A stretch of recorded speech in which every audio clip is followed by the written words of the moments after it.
Well, good morning. Hey, wasn't that a fun video to see what was happening at the cause? I tell you what, I got to hang out with them some, and I had a great time with them.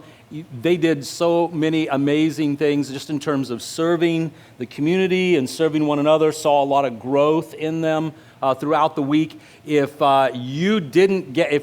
you are a teenager and you didn't get to be a part of it, if you are a parent who didn't send your kid, you really missed out. I'm just saying, no, seriously, they had a great time. It was wonderful. I love what I've seen happening in the youth through the week. It's something that we have done from very early on. Our very first year as a church, we were just a year old when we started doing the cause originally. And then last year, because of COVID, of course, we had to take a break and didn't get to do it. But this year, I think that whenever they reintroduced it, they just took it up a few notches because they were staying the night here. So they were locked in and loaded and really had some time to spend with one another, teaching not just in the morning, but in the evening as well. And I just saw some great things happen. So want to encourage you to, one, if you just be lifting up our teens, that growth that they sustained during that time, the things that God was doing in them, that those things would continue to bear fruit throughout the year, but then also just praying for this next year for a cause as they're praying about that, laying out hopes for the future, what they want to do, what they want to accomplish, so that each year that they're continuing to grow and mature. And I just think it's a great thing. So want to encourage you to be in prayer for that. All right, well, we are continuing our series in Genesis this morning. Today we're wrapping up the Jacob and his father-in-law Laban's issues. Next week, we're going to see where Jacob will be back in the land of Canaan, but of course, then a whole new set of trials and difficulties for that family as they begin to move forward. But today, we are in Genesis 31, and Jacob has prospered way beyond expectation, which has ultimately created more problems, even as he's prospering. Our mindset is sometimes when I prosper more, everything's supposed to always get better. It's kind of the way that we think, especially in the United States. We anticipate everything's supposed to get better for us when we prosper.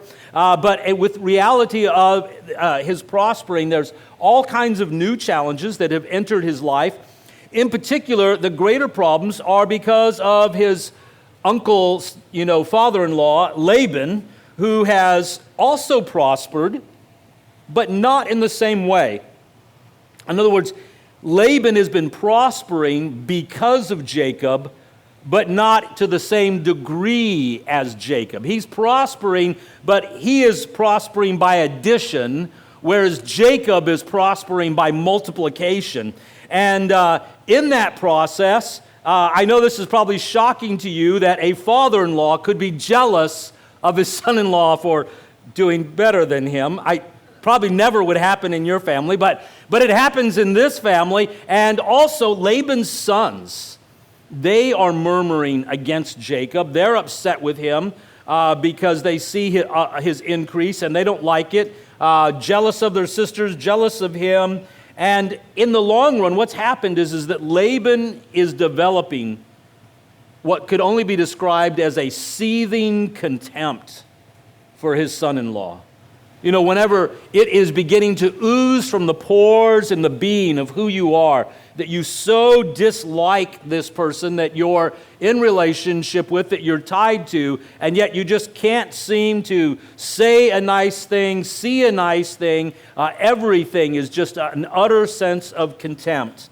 And so here we are in this relationship, and the more successful it becomes, the more the issues of jealousy, greed, and manipulation come into play, and eventually that's what's going to lead Jacob to seek relief, and he begins to really pray to the Lord, asking for relief, at which point the Lord will tell him to flee. We're going to take a look at that today. But in particular, when he does that, I want you to think for just a moment, is not in the sense of 21st century Western values and things like that. I want you to think in terms of this is the ancient Near East. And so Jacob is essentially in the house of Laban move from favored son-in-law now and nephew to a status much more akin to something like a slave in the house of Laban. And in ancient Near Eastern culture, when a slave runs from its master, typically what will happen then is that they will not only be pursued and overcome if they're of any value whatsoever, but they will be stripped of everything that they've ever had, everything that's been, in their minds, given to the slave. Now, it doesn't matter what they did to earn it or anything else, because there's a real sense in that culture that everything belongs to the master and nothing belongs to the slave. When you are a slave, you own nothing, you have nothing, not even your spouse. And we know, even in terms of just cultural things that we know about here in the United States in slavery, that often wives and families were separated in the process of selling of slaves, things like that. Lots of horrible treatment because people are being treated, like cattle, and in that whole type of mindset.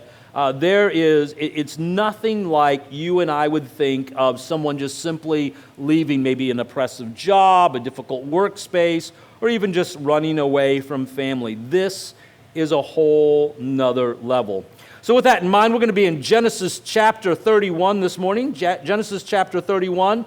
And for the sake of time, I'm going to just highlight a couple of sections in that passage. I would encourage you to read all of Genesis chapter 31, but this morning, for the sake of time, I'm going to pick just some significant chunks to kind of keep the storyline together, just for the sake of time, because it will quickly run out. But if you are using a phone or a tablet, please set that to silent. Otherwise, I'm going to be reading from the ESV on the screen and encourage you to follow along with that. Let's take a look. And Jacob saw that Laban did not regard him with favor as before. Then the Lord said to Jacob, "Return to the land of your fathers and to your kindred, and I will be with you." Jacob sent and called Rachel and Leah into the field where his flock was, and said to them, "I see that your father does not regard me with favor as he did before, but the God of my fathers has been with me. You know that I have served your father with all of my strength. Yet your father has cheated me and changed my wages 10 times, but God did not permit him to harm me. If he said, 'The spotted shall be your wages,' then all the flock bore spotted. And if he said, 'The striped shall be your wages,' then all the flock bore striped. Thus God has taken away the livestock of your father and given them to me. In the breeding season of the flock, I lifted up my eyes, and I saw in a dream that the goats that mated with the flock were striped, spotted, and mottled. Then the angel of God said to me in the dream, 'Jacob,' and I said, 'Here I am.' He said, 'Lift up your eyes and see that all the goats that mate with the flock are striped, spotted, and mottled, for I have seen all that Laban is doing to you. I am the God of Bethel, where you anointed a pillar and made a vow to me. Now arise, go out from this land, and return to the land of your kindred.' Then Rachel and Leah answered and said to him, 'Is there any portion or inheritance left to us in our father's house? Are we not regarded by him as foreigners? For he has sold us and has indeed devoured our money. All the wealth that God has taken away from our father belongs to us and to our children. Now then, whatever God has said to you, do.' So Jacob arose and set his sons and his wives on camels. He drove away all of his livestock, all of his property that he had gained, the livestock in his possession that he had acquired in Padan Aram, to go to the land of Canaan to his father Isaac. Laban had gone to shear his sheep, and Rachel stole her father's household gods. And Laban overtook Jacob. Now Jacob had pitched his tent in the hill country, and Laban with his kinsmen pitched tents in the hill country of Gilead. And Laban said to Jacob, 'What have you done that you have tricked me and driven away my daughters like captives of the sword? Why did you flee secretly and trick me and did not tell me so that I might send you away with mirth and songs and tambourine and lyre? And why did you not permit me to kiss my sons and my daughters farewell? Now you have done foolishly." This is what you call classic gaslighting. Okay, "It's in my power to do you harm, but the God of your father spoke to me last night, saying, 'Be careful not to say anything to Jacob, either good or bad,'" which he's already violated. "And now you've gone away because you longed greatly for your father's house. But why did you steal my gods?" Jacob answered and said to Laban, "Because I was afraid, for I thought that you would take your daughters from me by force." And she said to her father, skipping down, "Let not my lord be angry that I do not rise before you. The way of a woman is upon me." So he searched but did not find the household gods. Then Jacob became angry and berated Laban, and Jacob said to Laban, "What is my offense? What is my sin that you have hotly pursued me? For you have felt through all of my goods. What have you found for all of your household goods? Set it here before my kinsmen and your kinsmen, that they may decide between us two. These 20 years I've been with you, your ewes and your female goats have not miscarried, and I have not eaten the rams of your flocks. What was torn by wild beast I did not bring to you. I bore the loss of it myself. For my hand you required it, whether stolen by day or stolen by night. There I was by day, the heat consumed me, and by cold by night, and sleep fled from my eyes.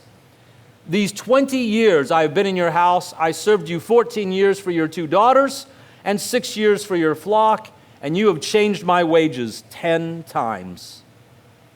The God of my father, the God of Abraham, and the fear of Isaac had not been on my side, surely now you would have sent me away empty-handed. God saw my affliction, the labor of my hands, and rebuked you last night." And then Laban answered and said to Jacob, The daughters are my daughters, the children are my children, the flocks are my flocks. All that you see is mine. But what can I do this day for these my daughters or their children whom they have borne? Come now, let us make a covenant, you and I, and let it be a witness between you and me." Laban said, "This heap is a witness between you and me today." Therefore he named it Galeed and Mizpah. For the Lord said, "The Lord watch between you and me when we are out of one another's sight. If you oppress my daughters, or if you take wives besides my daughters, although no one is with us, see, God is my witness between you and me." Then Laban said to Jacob, "See this heap and the pillar which I have set before you and me? This heap is a witness, and the pillar is a witness, that I shall not pass over this heap to you, and you will not pass over this heap and pillar to me to do harm. And the God of Abraham and the God of Nahor, the God of the father, judge between us." So Jacob swore by the fear of his father Isaac. And Jacob offered a sacrifice in the hill country and called his kinsmen to eat bread, and they ate bread and spent the night in the hill country. Early in the morning, Laban rose and kissed his grandchildren and his daughters and blessed them. Then Laban departed and returned home. Blessed be the reading of God's holy word. All right. Well, as you can see, it was a very difficult position, and if you read the rest of the details, it just gets more and more complicated, more and more sordid, and like every detail is not going to give you any more storyline this morning other than just helping you to understand the depth of the pain that's involved here. Having been reduced, to a slave in his father-in-law's household, even to the point that the daughters, right? The daughters feel like they've been sold off. The daughters feel like they've been cut off. I mean, the relationship is completely dysfunctional. And it's clear that not only is there a level of great contempt, but that the manipulative behavior of Laban has just escalated. It's not gotten better, right? He does not recognize, even though he knows He has sought by divination. We read in chapter 30. He's done other things. Everything around him is indicated. All of his kinsmen, everyone knows that his prosperity is directly tied to Jacob. And yet, with every action, he tries his best to steal from Jacob. He tries his best to cheat him. It's really, in that way, if you think about it, wholly dysfunctional. I mean, that's like trying to kill the cash cow, right? I mean, if you know that something is a source of blessing, or in this case, a source of income as well as blessing, and then you would seek to destroy that thing, aren't you warring against yourself? I mean, just the if you will, the kind of mental, battle that's going on, the spiritual battle that you would try to do yourself harm in that process, somehow thinking that it's going to make you feel better or whatever else. There's so much dysfunction here. So in the middle of it, as he's praying, he feels like the Lord tells him, what you need to do is flee under the, before he ever has a chance to stop you. And that's kind of surprising to me a little bit, to be honest, And yet here's what I know, is that when you're trying to move a big group of people, like, okay, we had 5 kids, Getting my 5 kids in a minivan, like if you're thinking to yourself, we need to be there at 10 o'clock in the morning, and it's a 15-minute drive, you got to get a 2-hour head start. That's what I'm telling you. I mean, like they need to be dressed and fed 2 hours earlier, and for the next 2 hours, you're trying to get them all in the vehicle at the same time, is what I mean. Not just like you need a few minutes extra to get in the vehicle, because it's amazing to me how everybody can be in the vehicle at one point in time, and then all of a sudden somebody realizes that they've forgotten something, and you say, everybody sit here, and I will go get it. And you come back out, and there's nobody in the van. I'm like, how is this possible? And and not just to pick on the kids, right? Because your spouse does that. Like, my wife would go in to get something, and she'd come back out, and I would be gone, or what? Because we would think of something else. Because there's so many people, you're trying to get out the door, you forgot something. That's just in modern convenience. Now imagine you're moving everybody and you're trying to get the cattle to move along, right? I mean, you got sheep and goats, and it's not like they get in the minivan with you and you hustle along across the ancient Near East, You're just traveling, maybe 2, 3, 4, 5 miles a day? You're talking 3 days journey. They might have been 15 miles out of town. Now that's a big deal when everybody else is walking also. But 15 miles, when one person's on camelback or a group of his soldiers, his hired men, go in pursuit, that's not such a long journey, is it? What took you 3 days took him 1. You're far enough away that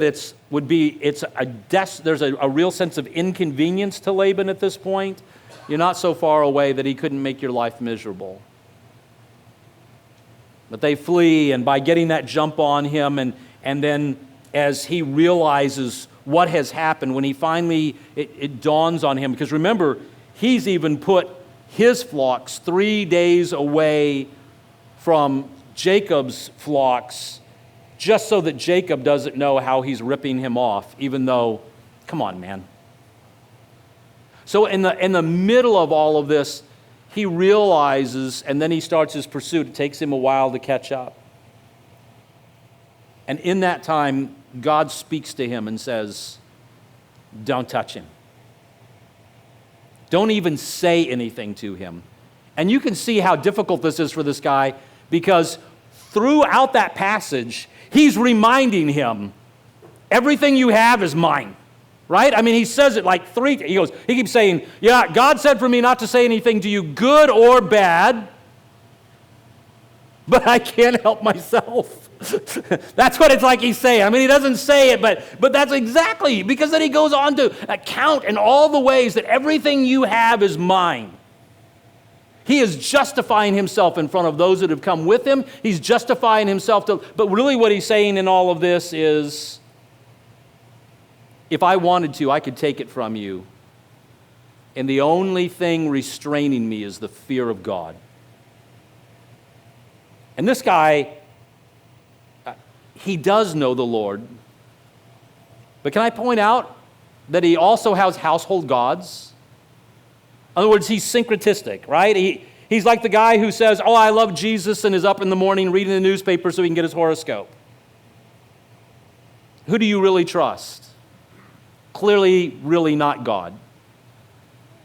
He's not put his trust in God. That's evident in the way that he's responding to Jacob over and over again, constantly trying to cheat him and everything else.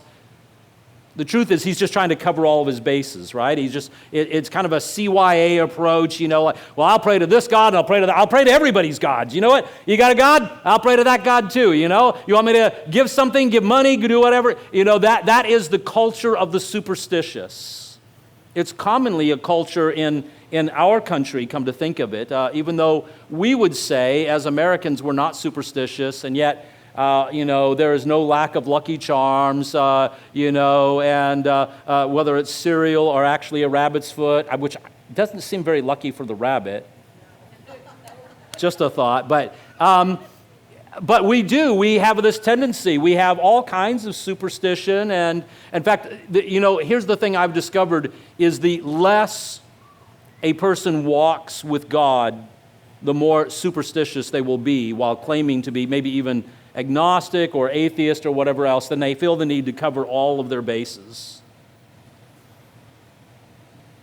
But the reality is that Laban had no intent of sending him away well, and so he does that little gaslighting thing. He just starts to basically accuse Jacob of doing to him everything that he himself is doing. That's when you know someone is a classic manipulator, is whenever they try to make you feel like you're guilty for what they did to you, to accuse you of the things that they themselves are doing. The moment someone starts doing that, I begin to shut down immediately in terms of empathy and sympathy in that moment. Nothing will set my face against somebody harder and faster. Nothing will dry up my sense of kindness and mercy towards somebody than if they start trying to blame me for the things that they themselves have done, and I go, we're not playing that game. Nothing will turn off the financial taps faster because it is wholly ungodly. It's manipulative at best, which is witchcraft. And it's terribly destructive to the person who then receives it and allows it to come into their lives. Maybe you've had it done to you, where you've had somebody that you're in relationship with has made you feel guilty or crazy for what they have done to you. I just want to tell you, you're not guilty or crazy. And I'm not saying that carte blanche, this is God's directive to everyone, but I will point out that he said to Jacob, what? Run! Because they're not going to change. So the only reason that Laban didn't harm him was because God had warned him. And so we're reminded of a couple of things right off the bat. First is that Laban couldn't be trusted, and he didn't develop into a trustworthy person, that he did not change. But that God could and can be trusted because he not only blessed him, but he repeatedly protected him, even in the situation as well as whenever he said, it is now time for you to leave. The other thing I can't help but notice is the contrast in the character of Rachel and Leah. Jacob is always doing everything he can to comfort Rachel. Jacob is always doing everything he can to point out to her how great his love is for her over that of Leah. And yet she's never satisfied. I mean, never, ever, never, never, never, ever. In contrast, here's Leah. I said it last time, I will say it again. When the scripture talks about the things that God hates and the things that the earth can't hold up under, one of those is a woman who is married and yet is unloved. And when you watch Jacob's relationship with Leah, like, she has it really hard. She really does. She's bearing him children. She's taking care of his needs. She's trying everything she can to be a great wife. She is the one in whom the promise will come through, right? Messiah. She's the mother of Judah. And so you just watch what all these things, God is continually blessing her, and how Jacob just seems to miss that one of the greatest blessings in his life came to him even though he didn't seek it. And rather than recognize that, he just continually kind of dismisses her. You have blessings in your life that God has brought to you that you didn't seek, you didn't necessarily want, but you find yourself continually dismissing them. It's not the flavor, it's not the color of item you wanted, it's not. You list the imperfections. Maybe it's the job you didn't necessarily want, but that God has put in your lap and used to bless you. Maybe it could be any number of things. And yet, God is faithful to Leah because she is faithful to him. That regardless of her circumstances, she just continues to press into God and believe him for her hope, for her rescue, for her future. And then there's Jacob's personal growth and character. The fact that he waited for God to tell him to flee. The fact that he worked his way through those difficult years. Many times we might think to ourselves, why didn't God tell him to flee sooner? Honestly, God was using Laban to mature, to grow him up, right? And dealing with those circumstances, helping him to realize how his own behavior of being very much like Laban in his early years and his desperate need to grow out of that situation. You see, in those moments, there's something that happens to us that either you and I get better or bitter. Right? When you and I are faced with difficulty and hardship and trial like that, those things will either teach us how to be better people, to move us away from those things. We look upon those things and we say to ourselves, I am not going to be like that, right? Every parent along the way recognizes that their parents did their best. And there's things that I look at and I go, hey, my parents did this really well, and I want to do those things with my children. There's other things in my growing up I go, that didn't work so well, or that didn't work with me, recognizing my personality and temperament and things like that. And I think to myself, when I got kids that are kind of like me, God bless them. And, and so then I think to myself, well, that didn't work with me, so that's not the kind of response I ought to give, and I try to adjust, right? There's a learning process that you go through and everything. Or I could just simply go, well, that's what was done to me. It's good for the goose, good for the gander, and then continue to oppress them in the way I was oppressed and just hand down dysfunction after dysfunction for generations. Hello? I'm sure nobody's got those problems going on in their family. But the reality is that I have a choice. I can either just keep doing the same things. Isn't that one of the things we talk about in Celebrate Recovery? If you keep doing the same thing over and over again and then expect a different result, that is one of the definitions of insanity, right? And so if it's not working, why do you keep doing it? It's time to ask the question, Why don't we change? Why don't we do something different rather than repeating the same dysfunction? So here we are in this whole situation, is that as they have been laden down with delay and disappointment, they have to decide how they're going to respond. Have you ever been laden with delay or disappointment?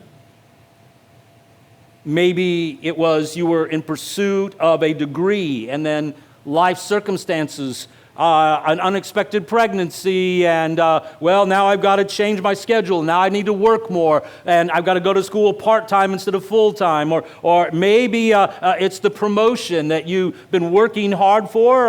One of my kids right now is in a position where they've basically given him the job, but not given him the title or the pay, and he's continuing to work really hard in that situation, but getting frustrated. And just been dealing with it for a few years now, and so he started just praying about it. It felt like the Lord said, well, why don't you apply for this other move? And maybe they're going to promote you. He didn't say that he felt like the Lord said, I'm going to promote you into that position. He just gave him the opportunity, pointed it out to him, brought it to his attention after praying. And so he was like, okay, well, I'm going to shift my focus and I'm going to but he's still waiting.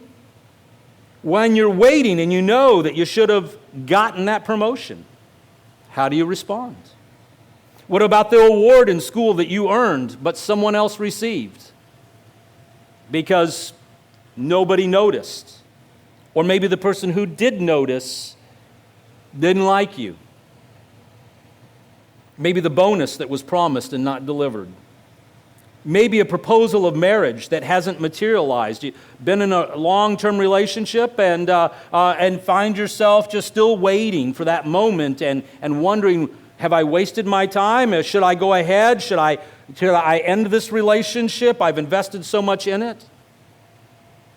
Empty promises, lies, sometimes a simple change in circumstances that's neither an empty promise or a lie, but things have happened that have unraveled your plans, things you've set your heart on.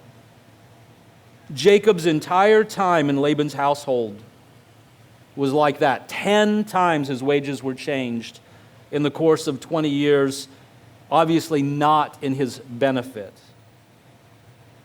And so Jacob's short trip to get a bride turned into 20 years of hard labor, deceit, empty promises, delays, manipulation, not to mention just circumstances that changed themselves, things that were seemingly beyond their control, a beast that is torn apart one of their animals, and he decides to take it upon himself and doesn't approach his master, father-in-law, etc. Just the situation is in a constant flux, and he finds himself at the end of that time disappointed in Laban's response, but at the same time transformed because he realizes his hope is not in Laban.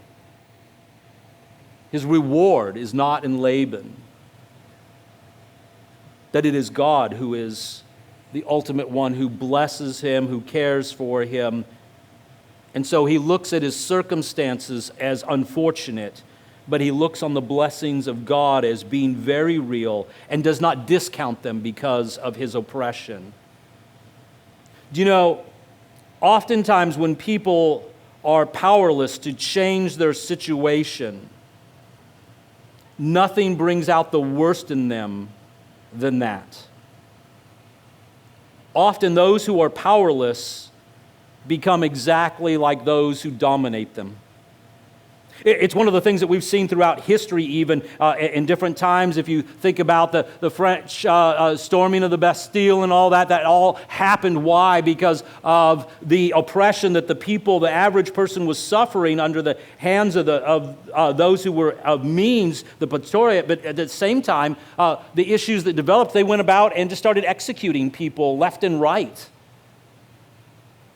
They were absolutely worse than those that had oppressed them. We see it sometimes whenever mob rule takes over, and then they go about in a reckless kind of abandon, just simply killing anyone and everyone who seems to be in authority, with the idea being that they're getting even. You see, the truth is, in those moments, those who were oppressed were not better people. They were just powerless.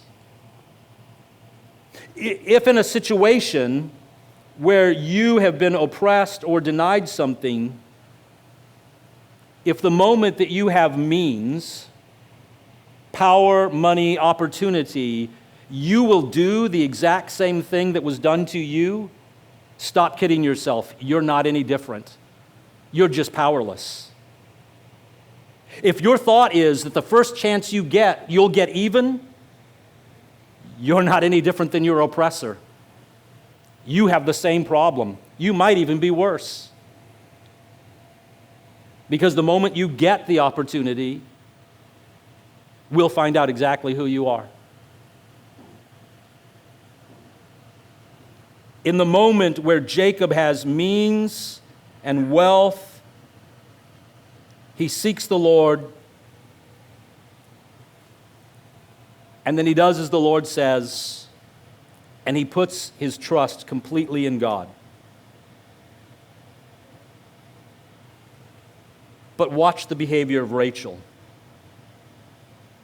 See, they have all been oppressed, he and his wives.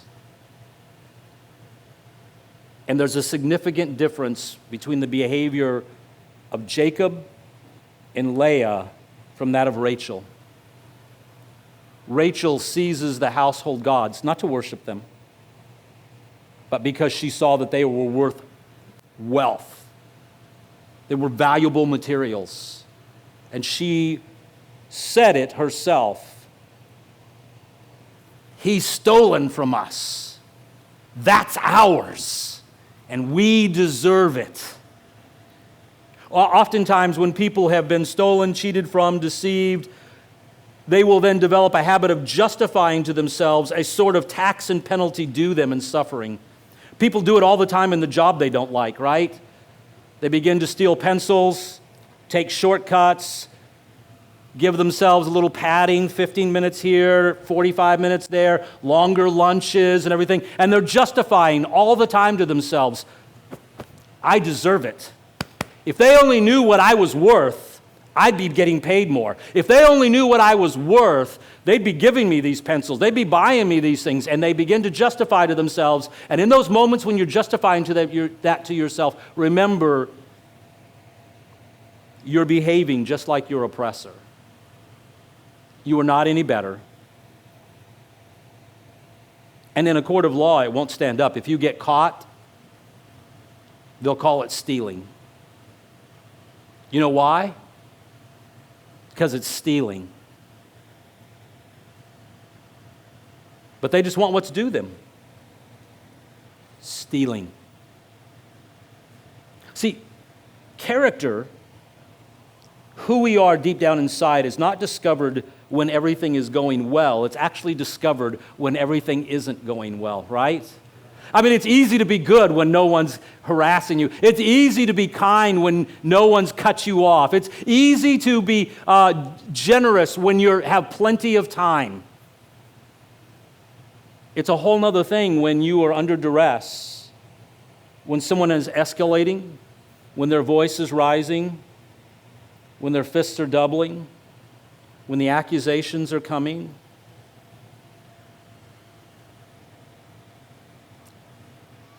I don't mean that there is never a time to defend yourself. I don't mean that there's never a time to call out bad behavior. But how you do it, it tells us a lot about ourselves. See, when you and I contrast the behaviors of Jacob and Laban, it's easy. We can read Jacob's defense to Laban, and we can say, obviously, I mean, changed his wages 10 times, done everything that he's asked, being accused of things that he didn't do, but actually being accused of the things that Laban did do.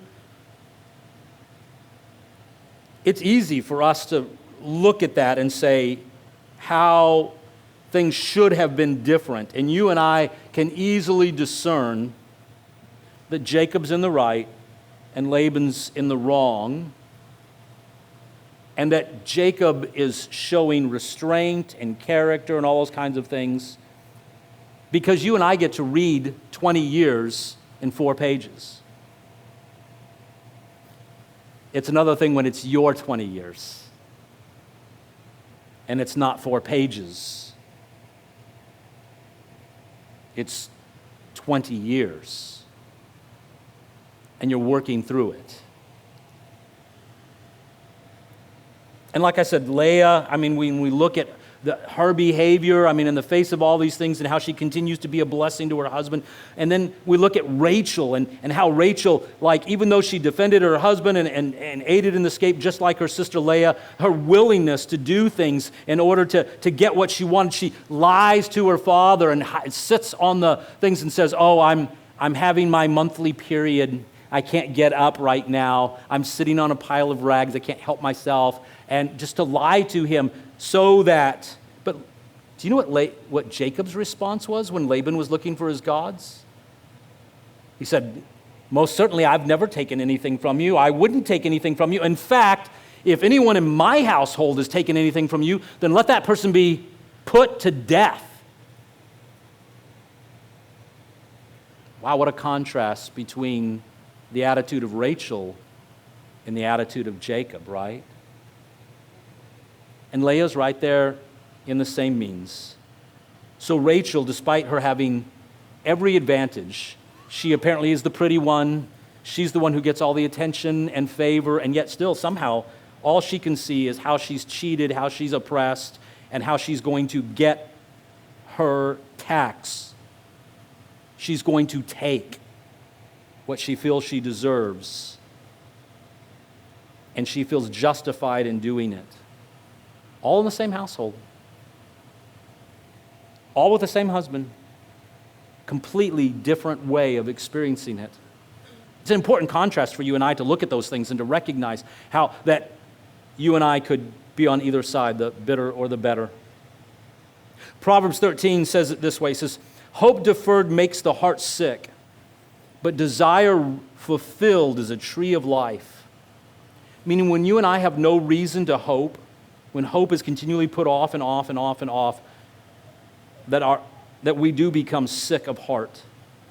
And it infects our entire outlook on life.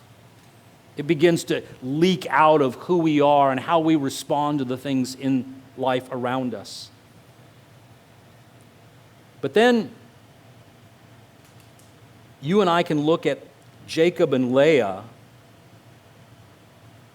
and recognize that in the midst of hope deferred, that you can choose to set your eyes on the Lord, and God can do in the midst of difficult circumstances what otherwise you could not do for yourself. Jacob and Leah are in the lineage from Eve to Abraham. So is Rachel. They're in the lineage from Abraham to David. And ultimately, Rachel is left out of the lineage of Jesus.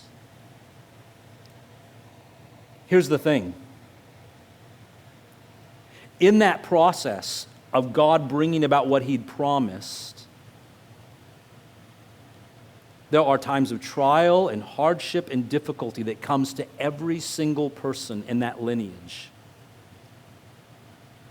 But again and again, what we see is that when that hardship and trial and difficulty comes, that they allow it to shape them and for them to be used by God. But in the case of Rachel, we look at someone who just absolutely refuses to yield, so that even though they're receiving many blessings, can't see it for the things that they don't like and didn't get. I think that's probably a real danger for most of us just being born right here in America, right? I mean, we live in a land of great opportunity and have wealth. I mean, even the poorest of us is wealthier than the average person in a third world country.